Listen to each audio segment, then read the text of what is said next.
Hi, my name is Chloe. And I'm Sarah Kate. We're here to talk to you guys today about what epilepsy is and what it means to have a seizure. Anyone can have a seizure. If you have a brain, you can have a seizure. All it means is that there's abnormal electrical activity in your brain that shouldn't be happening. That's what causes a seizure. It's like your brain is a battery and there are extra surges going off that don't need to be happening. Seizures are not contagious. If you have epilepsy or have a seizure, no one else can catch it from you. Epilepsy is just when you're more prone to seizures and you have them over a longer period of time. Take, for example, Chloe. She had her first seizure when she was in the 5th grade, and that's when she was diagnosed. There are different treatment options for people with epilepsy. The main three are surgery, a VNS, which is a vagus nerve stimulator, which Chloe has. It sends off electrical impulses, which helps to control the electrical activity that's happening in the brain. And the third one is medication. The most common ages to have epilepsy is when you're a toddler and younger, or if you're 65 and older. It usually does not happen during puberty. I mean, it can happen, but it is not likely to at all if you look at the chart of when it most likely happens. One of the main reasons that we want to share with you guys what epilepsy is and what it means to have a seizure is because so many people don't know what it is. However, 1 in 4 people will experience a seizure in their lifetime. I'm assuming that you guys know 4 people. One of them is going to have a seizure. That's 25% of our population. 1 in 26 people will be diagnosed with epilepsy in their life. And 65 million people in America? Or is it across the world live with epilepsy, not to mention the 3 million people in America who do have epilepsy.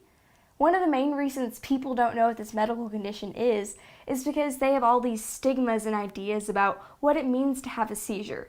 They're afraid of what it is, and so they remain ignorant and don't learn about how to help someone in the situation of a seizure and what epilepsy it is. A good acronym to remember how to help someone in case they're having a seizure is BRAIN.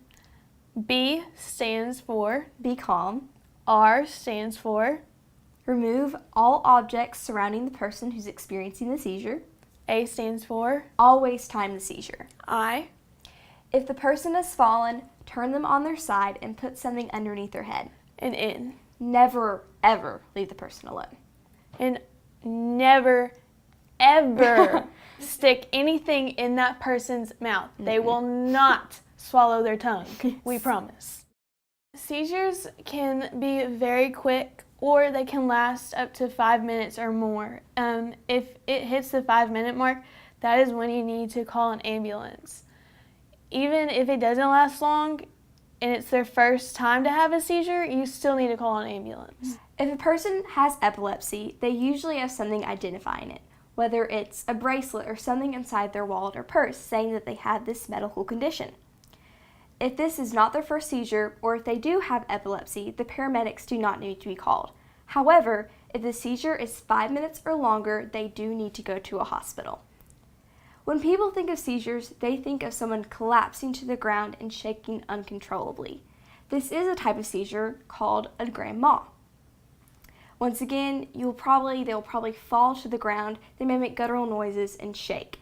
The best thing to do, like we mentioned earlier, is to roll them on their side and stay with them. The other type of seizure that is very common is called an absence seizure. This is also known as a staring spell. It usually only lasts for a moment or 2. And you can have up to 100 of these a day. There are different types of things that can trigger a seizure. The main one is stress. That is most likely the one, if someone has epilepsy, is mostly caused by stress or lack of sleep, alcohol. Mm-hmm. The main message that we want to get across to you guys is talk about it. Don't be afraid of what it means to have a seizure or what epilepsy is. It can be scary. I remember the first time Chloe experienced a seizure in our home. It was terrifying. I didn't know what was going on, but it's because I didn't know what a seizure was. Talk about it. Talk about it to your friends. Talk about it to people you don't know. Talk about it to your family members. If we can spread the message, seizures aren't spooky, epilepsy awareness, we can guarantee that it's safer for people who have epilepsy and everyone who will ever experience a seizure. If you have epilepsy, you're responsible on letting your teacher, coworkers, and friends know the correct way to help you. If you're experiencing a seizure and you're surrounded by people that you know and they don't know how to help you, it could be fatal. Always, always talk about it. For more information, you can visit Epilepsy Foundation's website or go to www.talkaboutit.org or go to WebMD. Thanks for watching this, guys. Bye, thanks.